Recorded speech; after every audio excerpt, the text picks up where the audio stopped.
Broadcasting. Blog Talk USA. Are you tired of waiting for change?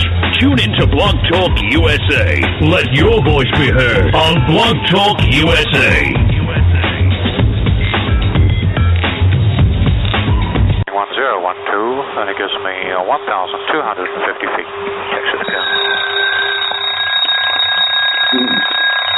TWA announced the arrival of their flight from Los Angeles and Chicago.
It's Wednesday, February 3rd. What day? It's Wednesday, right?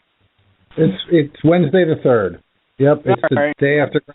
It's the day after Groundhog Day. Doing the same thing we did yesterday. Okay.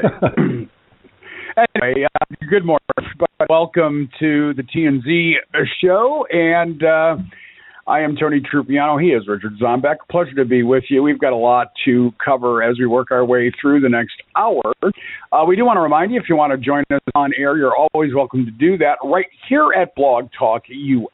And you just need to pick up the phone and dial 347-855-8118. That's 347-855-8118. Or do what I do and just hit Siri and say, Siri, please call Blog Talk USA, and she does that. Got your message? Nothing I can do about it, so we're just going to make the best of it. In the meantime, we do have a lot to get to. You know, Z, I got to tell you, as, we kind of take a look at the landscape of what's going on politically and otherwise, I don't know. I see this, and I think to myself, well, gee, I'm really, and I don't know if you feel this way, but I do. You know, I feel really fortunate to be on the air at a time of great change, turmoil. There's positive stuff going on too. I guess I just resigned myself after almost 23 years of doing this. There's never a bad time to do what we do. No, there isn't. And we've talked about this. I've said this. I've had conversations with people on and off the air about this. This is really an historic time. Do you like the way I use the right conjugation of an? This is an historic time in our, only because of what's going on, right? I mean, this democracy was essentially an experiment that started a couple hundred years ago, and here we are. 250 some odd years later, watching what other countries have taken as an example and actually in some cases made it better, and we're watching ours basically completely implode under its own weight. I mean, what with Citizens United, the amount of money that's going in, people like Donald Trump running for president, Ted Cruz, and watching the upshoot on the other side of someone like Bernie Sanders, who's making tremendous headway and getting a lot of people's attention. And I think at least in our lifetime, Tony, we might see what this experiment was kind of crumble and see what the result of that crumbling leads to. And, depending on the day, I am positive about the outcome and I am terrified about the outcome, depending on the day. It's interesting, and I'm just going to ask you to the way you framed that was, implosion, crumble. That perspective is negative, and please don't take that the wrong way. I'm not criticizing what you said. I'm interested. I'm fascinated by the way you framed that, because I see it as something that's exhilarating, exciting, that it is transitional, that this is the way I believe who were brilliant. You and I've never really had this discussion. I thought our founders, I still do, believe they were brilliant, that they were able to psychically or otherwise predict so many of the challenges that might confront us. And I realize that we've got amendments to the Constitution, but even those have proved to be, for the most part, damned pristine, important, and profound. And so I see this transformation, certainly as a test to the great democracy that the United States is. But I thought your framing of it was really interesting. And again, it's not a criticism, it's an observation. Well, and because I don't think that they could have predicted what's going on today. And a lot of the stuff that is going on today, they were firmly and vehemently against what was going on, particularly, the money in politics, the religious rights rise. I mean, watching Ted Cruz give his quote-unquote victory speech in Iowa was like watching a really terrifying preacher preach to his flock. It was, biblical quotations and, God called on me and we're going into the next crusade, and all of that is really kind of creepy, and I think would have kind of creeped, a lot of the founders out, particularly if you read some of their writings from that time when they were working on what we have today, democracy. So, like I said, I mean, implosion. Look, you've got a major loser like Jeb Bush spending $100 million, Tony, to be in 2%. I mean, that's a ridiculous sum of money when other countries have democracies and they have maybe a 6-week or 2-month campaign process, and ours is coming up on almost a 2-year process of campaigning for office, and millions and millions of billions of dollars going into people running for president, and what that $1 billion could do, and could be better used and serve more people, right? And there's no question that's true. See, it's interesting. I don't know if you saw the infographic this morning, but they broke down each candidate what it cost them per vote in the caucuses on Monday. On the high end was Jeb Bush at $5,200 a voter. On the low end was Donald Trump at $300 a vote. You can take that any way you want. That's interesting information. Well, and it's a lot of money, right? I mean, think about that. It's a lot of money. Those figures are a gas bill, a car payment, an electric bill, an internet bill, a phone bill, particularly in this day and age. I mean, the amount of money that we pay, and that, I know this is going off a little off track, but I was thinking about this the other day, right? Is one, when the gas prices went up, everyone blamed Obama, right? Particularly on the Republican side, which he has no control over, by the way, and we're not going to get into that. But he has absolutely no control over the gas prices. The gas prices today are under $2. One, not only is he not getting any credit for that, and why would he? But also, did you see plane prices, airfare prices drop at all because of these low gas prices? I mean, they were screaming bloody murder that they were going to have to raise the prices of airfare, but you don't see that. And Robert Reich had posted on Facebook, former Secretary of Labor under Clinton, who's been very active during this campaign season and talking about inequality, posted exactly about that, and that, you know, the antitrust laws that aren't being enforced, and all of these airlines that have basically consolidated into one large company, and the gas prices go up, and they scream that they're going bankrupt, and that they have to merge, and that they're going to have to raise their prices. And don't worry, when the gas prices drop and oil prices drop, we'll be fine, and everyone will be fine. Everyone will benefit from that. Well, now, you know, we're at a point where the barrel to store the oil is more expensive than the oil itself, and, you know, airfares are still out of control.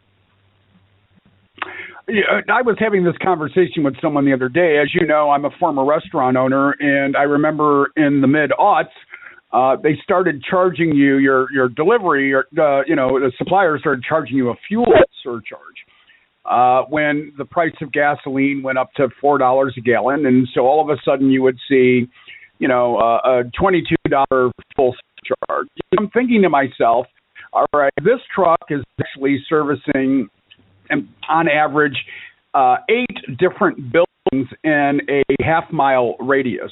Now, if you take that 8 times 2 is $160 just to drive through the neighborhood on top of, so they're definitely paying for gas. Well, as gas prices came down, do you think that fuel surcharge went away? Absolutely not. Why would it?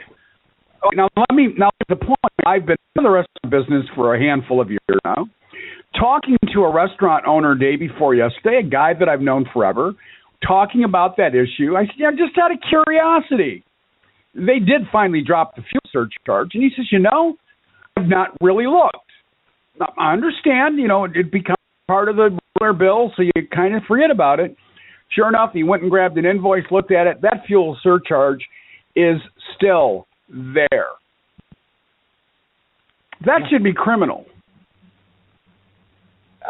You know, that sounds like an exaggerated statement, but I think you're right. I think this is exactly why we need stricter regulation and watchdog groups and people keeping an eye on this, because, you know, I mean, there are several times that I'll go through, I'll nitpick a bill, either a gas bill or, you know, a bill from my phone provider or cell phone provider.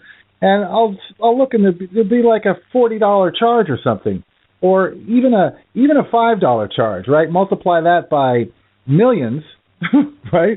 You've got a pretty good little profit center. And I'll call them up and I'll go, hey, what the hell is this?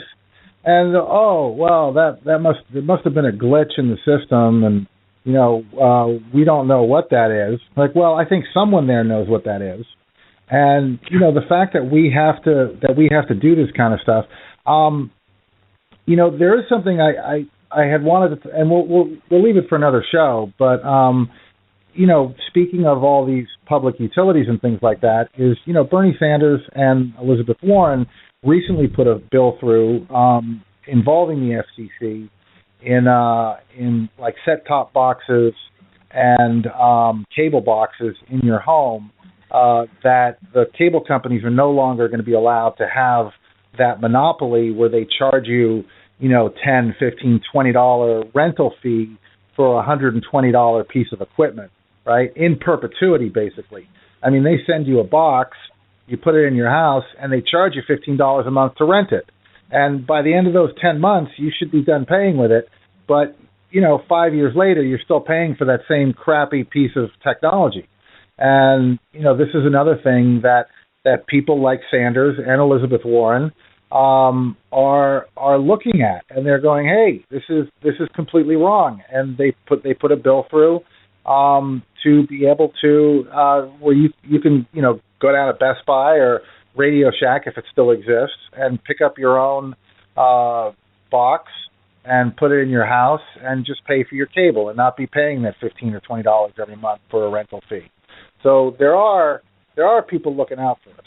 Now, on the other hand, absolutely. On the other hand, and speaking of legislation and Groundhog Day, guess what Congress tried to put through yesterday and voted on? Another repeal of Obamacare, Tony. I think we're up to number 63 now. All right, so wait. So after the president vetoes it, and then Congress is not able to override the veto, they again vote to repeal it all in one day yesterday? Yep. Headline on MSNBC, I think Rachel Maddow. On Groundhog Day, Republicans vote to repeal Obamacare. Isn't that great? And yeah, we are. We're up to like 62 or 63 times they've tried to do it. No, the number's right. It is 63 times. I just find that astounding because obviously they did send a measure to the president to repeal most of Obamacare, which he of course vetoed, and they could not come up with the votes yesterday to override the veto, and so they decided that they would obviously send the message. And by the way, the article I read on trying to, override the veto was fascinating. And Paul Ryan's right on this. See, people need to pay attention. What it does show is that if we had a Republican president, Obamacare would be gone. Yeah, and that's the scary part. So right here, right before the last repeal vote of Obamacare, reporters asked Ryan why he was moving forward on a bill to eliminate the ACA, the Affordable Care Act, before a Republican alternative to Obamacare is ready. And Ryan's response was, "Just wait. Just wait, Tony. Just wait." All right. Well, I guess then we're going to have to just wait. Now, Donald Trump, on the other hand, he's going to put something in there that's going to be great and we're all going to love, and it's going to be huge. It's going to be huge. Well, remember, we're going to win so much, we're going to get sick of winning. I can't wait. We're just going to get sick of winning. All right, let's take a look at some of the stuff that's happened in the last 24 hours. And certainly we do need to mention that Kentucky Senator Rand Paul has suspended his bid for the presidency of the United States of America on the Republican side of the aisle, claiming the fight is not over. Of course, it never is. Listen, there was a time where, I found Rand Paul to be not very offensive, and certainly, he's very much a libertarian and the new breed of libertarians. He never gained any traction. I just talked about this yesterday. Who would be Rand Paul? Certainly was a name that we have bandied about. So there's no great shock, and I believe that maybe even as we're speaking, he's doing a press conference to make it all official. But there's one less. And ultimately, that's a good thing. Now, of course, the pundits automatically spinning, this favors Ted Cruz. I don't see it that way at all. Rand Paul dropping out favors Ted Cruz? Yes. Yeah, I don't see that at all either. That's what many of the punts are saying in the short amount of time that I've been able to track this since the announcement this morning. I don't see it I just don't see it that way. Yeah, no, I don't even understand how that would happen. None of Rand Paul's supporters would go for Ted Cruz. I mean, who's saying that? Well, listen, I was all over. Sorry. I went to move a lamp in my office and burn myself on the bulb. Anyway, it was, just the pundits. I'm watching, I hate to admit it, but I do watch all of the morning shows, Fox and Friends and Morning Joe. So, it just depends on the pundit was on at any given time. And, they were, of course, all, chiming in. But, yeah, the idea that Ted Cruz is in somehow the default benefactor. Now there was a rumor that Rand Paul may endorse, and to this point, I don't know if he's even had his press conference yet, and I don't know if that endorsement matters. But I think at this point they probably all do to some degree. amongst the hardcore faithful in either party. I don't think that it necessarily would be true on the Democratic side if we were to use Martin O'Malley as an example, because, frankly, Martin O'Malley couldn't come up enough support to fill the auditorium at an average size elementary school. So I don't know that his endorsement would do much, but because of the insanity on the Republican side of the aisle, Rand Paul's endorsement might help somebody at this point. See, I mean, you stop and look at it. The top 3 vote getters in Iowa equals 61% of the caucus vote. Now, one of those candidates is considered really establishment, with the exception on the periphery of Marco Rubio, who I really believe if we really start shining a light on him a little bit harder, this is going to crumble. I really do believe that. Now, maybe it's just my, angry liberal leanings that says that, but I don't think Marco Rubio is going to be able to stand up to the light of a real candidacy. But we'll find out, and God knows I've been wrong about so much in this cycle. Well, and it's like I think it was Chris Matthews that said it. Is the guy talks in speech parts, right? It's like he's got his whole speech written, and anytime he's asking a question, his answer comes back in a portion of that speech and a paragraph that he's memorized. He seems to me as very disingenuous, and again, contrived and scripted and rehearsed, and it's one of the same reasons I don't like Hillary Clinton is when she's in a one-on-one interview. When she did the one-on-one with Rachel Maddow, I liked her. I liked the way she presented herself. But it seems like it's another case of too many chefs spoil the stew. Right? Is she's got too many people talking to her, too many people making recommendations. She's too scripted. She's too refined. And when she gets out in town halls or in speeches, she almost seems forced.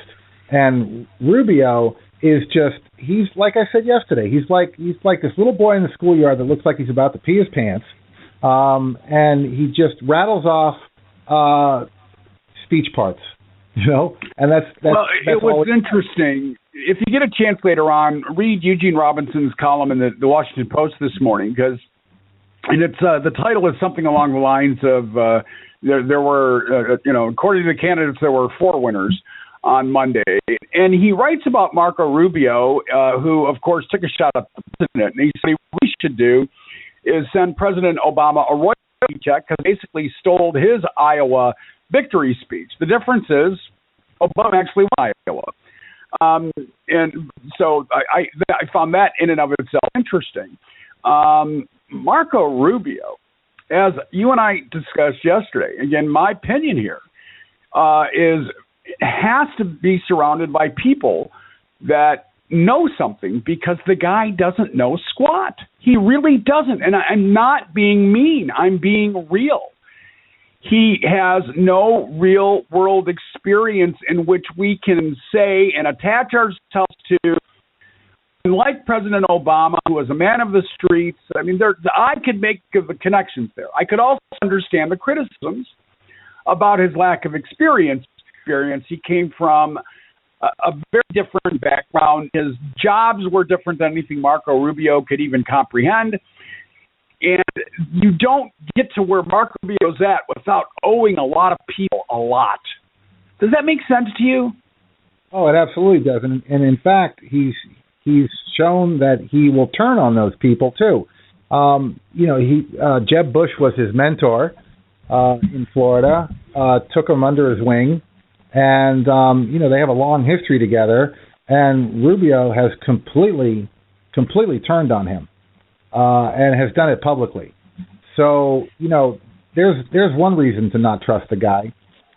Chris Christie, governor of New Jersey, also running at like 2 or 3% in national polls. He was in New Hampshire yesterday. Really went on a massive rant about Rubio. Called him a boy in the bubble. What he said, he goes, Bring him out here. You think Rubio is winning? Bring him. Ask him questions. He won't answer questions. He's a boy in a bubble. He basically reiterated what Chris Matthews was saying about speech parts. That he's got these memorized little sound bites that he rattles out. And you can tell that, too. You can tell when he's on stage and he's asked a question during a debate that he's got his memorization skills are excellent. But, off the cuff ad hoc comments, he's not very good at. I don't think he could even answer a question like, can you make change for $1 or what time it is without launching into some kind of prefab speech. Well, listen, let's, for a moment, you were talking about Hillary Clinton just a minute ago, but I want to change that conversation a little bit and talk about Chris Matthews. As you put out to me this morning, there's an article in Esquire by Charles Pierce titled, "This is not the way the Democratic campaign should be conducted." I read the article, I watched the interview, and I was appalled by it, but not by Hillary Clinton. I was appalled Chris Matthews. Now, listen, if I'm Hillary Clinton and I'm getting that interview, I'm going to play the pro that I am, and she did. Oh, yeah, I can't blame her for the way that played out. But, what the hell was that all about? Well, I don't know. And, I've noticed as of late, particularly, and Chris Matthews he's an excellent pundit. He's well educated. He's informed. His show is very good. He always has good people on. The conversations are good. He's got years and years of experience. I mean, he was in the Peace Corps. He served under Clinton. He was in the White House and in legislation in Washington with Tip O'Neill and Ronald Reagan. I mean, he's got the experience. But every time for a very long time, he would be referring to Bernie Sanders like he had never heard of him. And not only that, but he's calling him the socialist from Ben and Jerry country. It was really condescending. And Bernie Sanders was on Morning Joe this morning.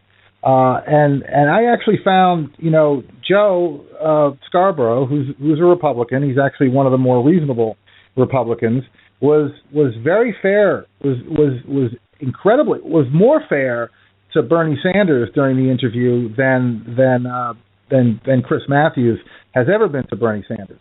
And it's like, Matthews is like, it's almost like a Red Scare, right? And we've talked about revolution in this country. There was a Reagan Revolution. There was a Gingrich Revolution, which really was like tanks on Pennsylvania Avenue. But they talked about revolution, and Chris Matthews is talking about it like this is some kind of vitriolic rhetoric coming from Sanders about a revolution. And Bernie was on this morning with Joe and Mika and on Morning Joe. And talking about just that, is that we're talking about a political revolution. We're talking about changing the way America thinks about politics. And, he laughed it off. And Scarborough even made a comment about, it's like you're being called a commie pinko, and that's not what it is at all. And, coming from a Republican, to say you're really kind of being treated unfairly and the rhetoric coming from people isn't really accurate as to your messaging, it seems a little odd. And Chris Matthews had Bernie Sanders on and had a conversation about democratic socialism and had a conversation about what Sanders thinks about all this and how he thinks. And it seemed to me in that interview that Chris Matthews walked away from it lighter and more like, okay, I get it. I've never heard of democratic socialism, which I don't know how you couldn't have. All you have to do is look at any of the Scandinavian countries and you see what democratic socialism is. So, either he's ill-informed or he's faking it. And his softball leading question to Hillary last night during the interview, I think Charles Pierce's article was merited and right on target. Oh, no question merited and no question right on target. And again, when we're at a time where the media, quote unquote, is really under a different kind of microscope, when we see people are paying more attention to the non-traditional sources of the way we're fed news and information. A guy like Chris Matthews, who I characterized perfectly at the beginning of the dialogue, hurt himself at the end of the day. And this is a guy that I kind of need, to be honest with you. This is the kind of guy that I really need because, sometimes he does play hardball. But he used to only play hardball, and they've inserted that word sometimes concerns me now. I wonder if now I will be tainted when I hear him, or if I'm going to listen to him differently. And I don't like that, Z. I just don't like it. Yeah, well, I don't like the.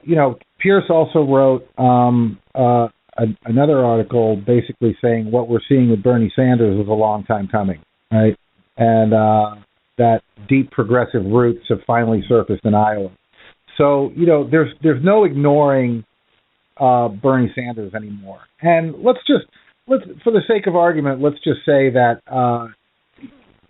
Chris Matthews or people that are saying things like that on the left are trying to elevate Hillary Clinton in some way and give her an opportunity to knock Sanders for being a commie pinko that wants to ruin America.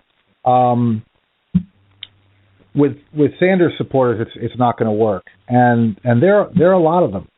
There are a lot of them. I mean, he did incredibly well in Iowa for someone that no one has ever heard of. Up against someone who's a household name. So I certainly don't consider. And it was a tie. It was a tie. I mean, as of yesterday and early this morning, there were still 2 precincts that were Bernie supporters that hadn't come in, that hadn't been given the chance to put in their votes, and there were 6 coin tosses. And and saying that, I'm not I'm really not prepared to talk about who I want of either of them. I mean, I have my issues with each of them. I do think what was interesting today and yesterday is that Hillary Clinton called herself a progressive, and that is thanks to Bernie Sanders. Had it not been for Bernie Sanders in the race, Hillary Clinton would never have even thought of calling herself progressive. So she's locked herself into that. Whether or not she's going to be able to walk the walk is a whole different story. But a lot of this conversation wouldn't be happening had it not been for places like Occupy Wall Street, Bernie Sanders, Elizabeth Warren, that were having actual conversations about what's affecting millions and millions of people in this country, because it's not ISIS, and it's not carpet bombing the Middle East, and it's not building a wall around the country. It's day-to-day life and expenses and pay and living wages and the wealthy in this country sucking everyone else dry. All right. Now, let's for a moment, I just want to, kind of wrap up a little bit the day after Iowa, looking ahead to Hampshire. And I certainly would sit here for even 30 seconds and discuss polling, who's doing well and who's not. I don't care about that. What I do, though, care about is the reaction from Iowa caucuses that are continuing to unfold. And interestingly, as you said yesterday, that Donald Trump was actually one of the realists when he said, "Hey, congratulations to Ted. I did, had I done this." Yesterday during the day, he was doing some interviews, and even this morning on Morning Joe, he said, I made a mistake by not doing that debate.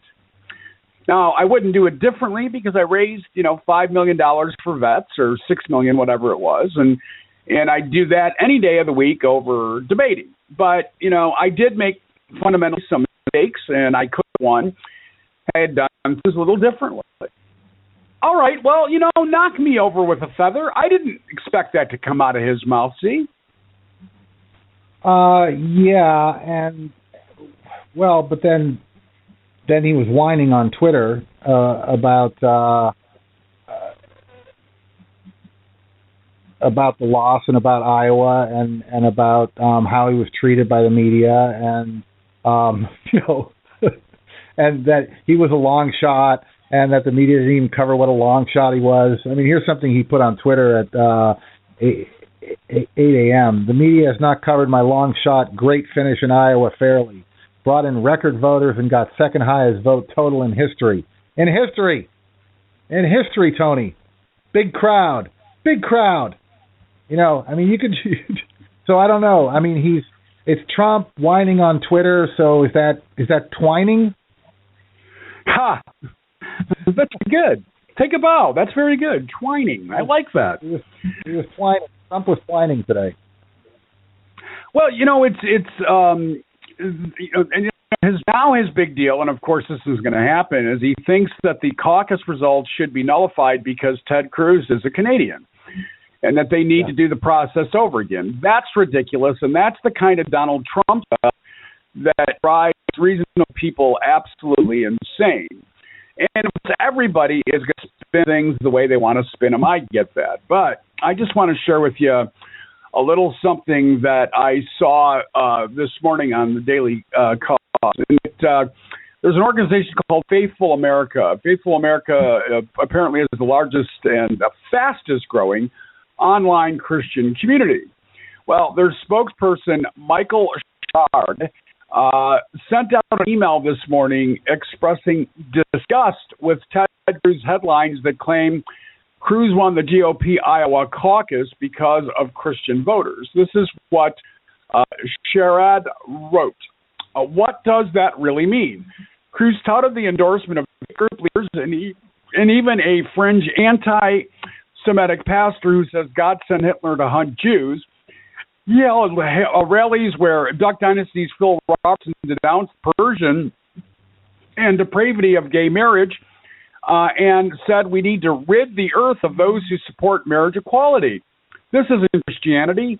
It's bigotry wrapped up in the Bible. And the only way to fight is for Christians to stand up and say, that's not our faith. Well, for an organization to go out of their way to denounce the supposedly self-anointed evangelical candidate, I don't think bodes well for, Ted Cruz for sure. But again, I don't know much about Faithful America.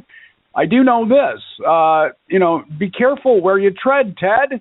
Be very careful. I think after New Hampshire, Ted Cruz may be finding himself looking like a guy that when you look in the rearview mirror and you knew you hit something, it's called roadkill. I don't think Ted Cruz has got long to go on this. Yeah, no, the Iowa winners, typically the far religious right Iowa winners, Santorum, Huckabee, they don't get very far after Iowa. We don't really hear a lot of them once Iowa's over. They get the evangelical vote, but apparently there's also a very big progressive contingent in Iowa that came out hard. Now, like we predicted earlier this week, the youth vote didn't come out as much as Sanders would have liked, and this is something that scares me because Republicans tend to come out and vote more in elections like this, and I'm really afraid that there are going to be a lot of people thinking this could never happen in America. Now, I don't think Cruz is going to get the nomination, and I don't know whether that's hopeful on my part or I'm reading this right, and I don't really know who else they have. Donald Trump, started on a tirade again on Twitter, twining. I think we should coin that phrase, twining about Ted Cruz. Yeah, well, and so it goes. All right, let's, just for sake of diversity, a couple things I just want to throw out there this morning and get some thoughts from you and those in the audience if they care to join us. The way I'm here at Blog Talk USA, 347-855-8118. That's 347-855-8118. As you're aware, the Pentagon, some months back, decided that women could serve in combat, and that could be a separate conversation in and of itself. But now a couple generals, chiefs of staff for the president say that women now should be required to register for the draft as young men do turn 18. Your thoughts on that? Do we still have a draft? Well, yeah, technically we have a registration for the eventuality that we Monday may need a draft. And I hate to sound so muddled, but I don't know other way to put it. And they want women to register for the draft as well? Yes. Well, apparently, if they're going to be allowed to serve in combat, we might as well just close the circle and include them into every part of the process. I don't necessarily have a problem with it. I don't have a problem with it either. I could see. Well, I don't know. Is this a conversation we really want to have? Well, that's more up to you. So here are my thoughts on this. It's going to become apparent as I give you my thoughts on this that I have not given much thought to this issue. But we've had centuries of a male-only military. The reason we have women who I can't have this conversation without sounding sexist and like there's a difference between women and men. Because there have always, where I was going with this was that the women who are in the military now are women who wanted to be in the military. But by that same argument, we've had plenty of times in history when we had men who didn't want to be in the military who were in the military because they were drafted. I think if we're going to be an equal society and women are going to serve in the military and we're going to draft men, then yeah, I mean it's a discussion worth having whether or not that the draft should also include women, just like equal pay. And if we're going to draft women, are we going to continue to give them 75% of what a man makes for the same job? So there are a lot of conversations to have about this. I have no problem with women being in the military, and apparently they've also they fought for combat roles in the military and having a draft. I don't know. I mean, back in the days of the Vikings, the women fought side by side with the men, and some of them were even better than some of the men. So, God forbid.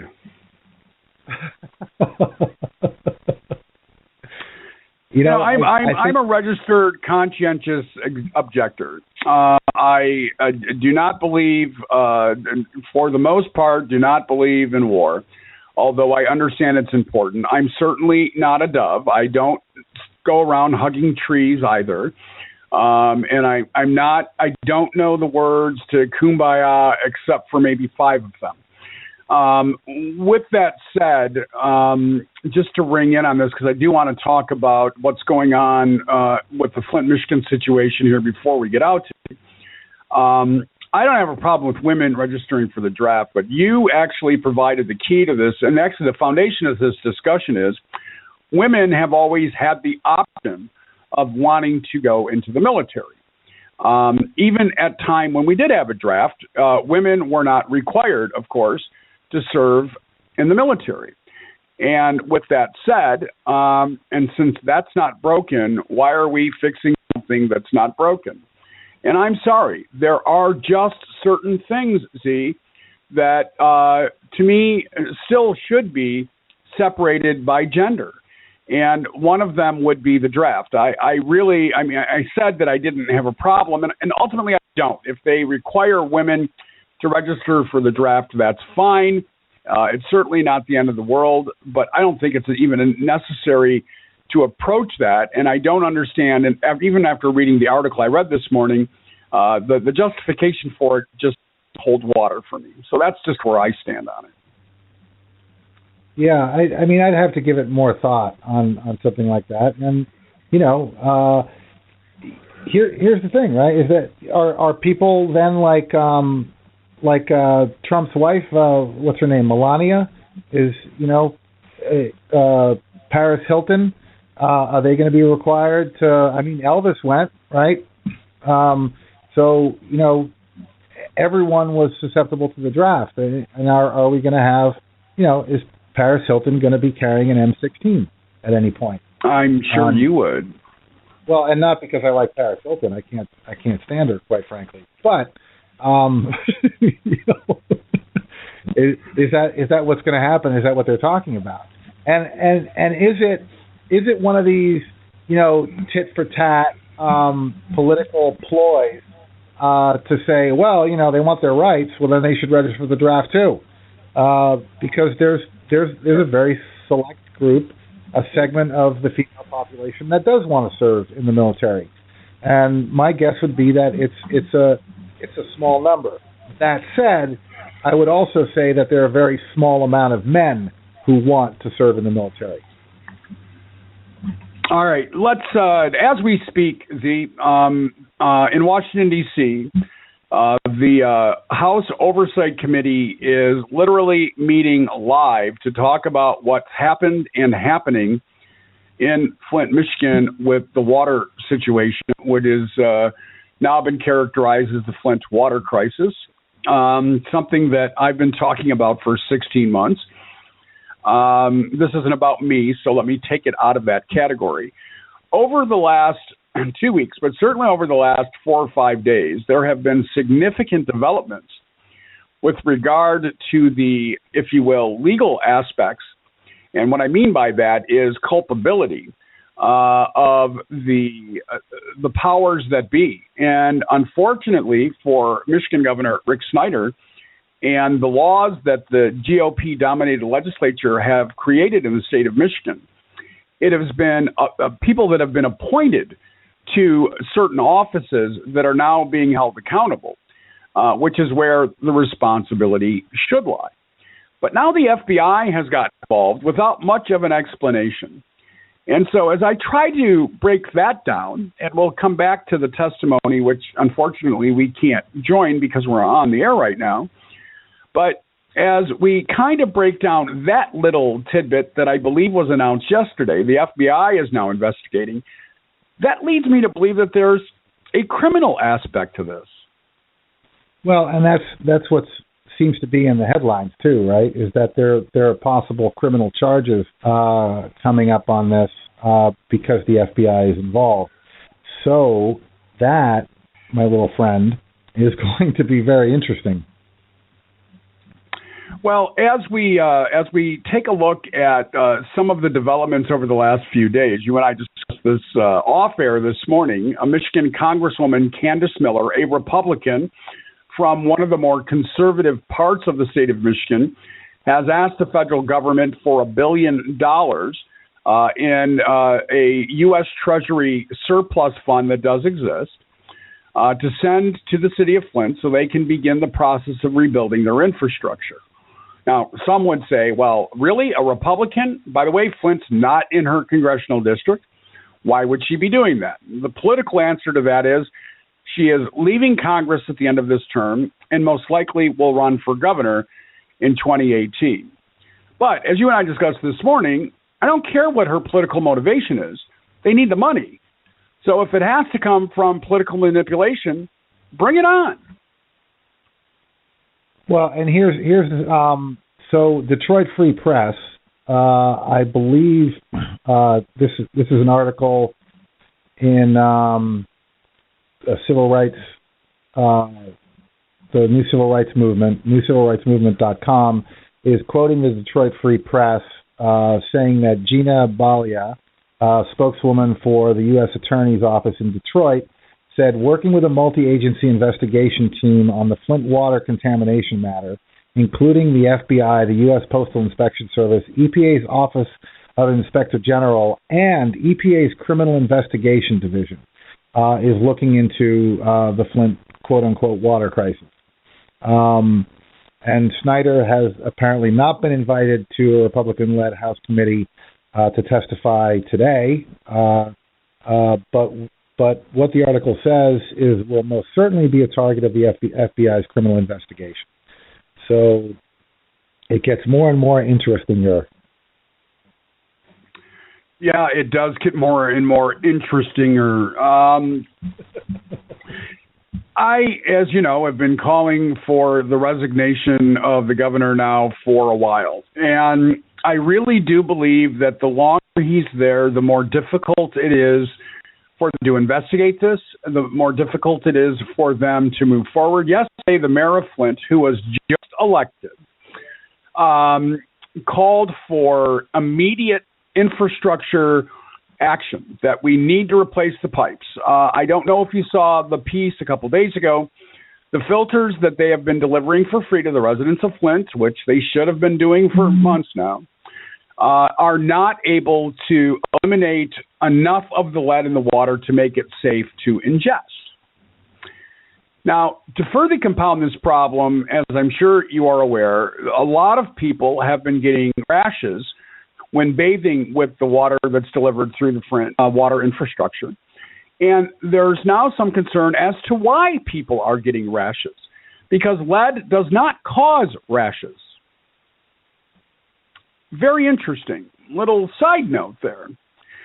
And the price tag, I'm understanding, to rebuild the infrastructure just in the city of Flint alone is $1.5 billion. The Flint, Michigan is representative of any community in this country that's older than 100 years. You live in the Boston area. Is your community, and I know the answer to this, older than 100 years old? Oh, yeah. Of course. Yeah. What makes you think that what happened in Flint couldn't happen there? Well, exactly. And, you know, I'd like to, on that note, is Salem, where I live, is renowned for having some of the cleanest drinking water around. And in fact, there was a time in history when I think it was Queen Victoria actually used to have blocks of ice shipped from Salem, Massachusetts, to England as drinking water. How do you like that? Okay. Yeah, well, don't. Not even a little bit. It is clearly, devastating what we see happening. I'm watching the news the other night, and of course, this becomes a little more personal for me because it literally is a part of my daily news cycle. I mean, a large chunk of the local news is dedicated to what's happening in Flint, as it should be. But I'm watching this little piece on parents bringing their little kids in to get tested for lead. And, I start thinking of the anxiety as a parent, as I am one, that has to create for you, waiting, wondering, how long does it take to get those results back? What does it mean when they come back? What's the likelihood that my child will manifest some of the more egregious symptoms? And I can go on and on and on. This is not just simply about the failure of government, and it's not simply about the ignorance and the finger pointing and the criminal element that is obviously involved here. It's about the larger discussion that we continue to not have in this country about the importance of rebuilding our infrastructure. We were talking about our fragile democracy to start the show. About we have a discussion, Z, about our fragile infrastructure. You'll remember a few years back when we had the big blackout along the East Coast and the Midwest, right?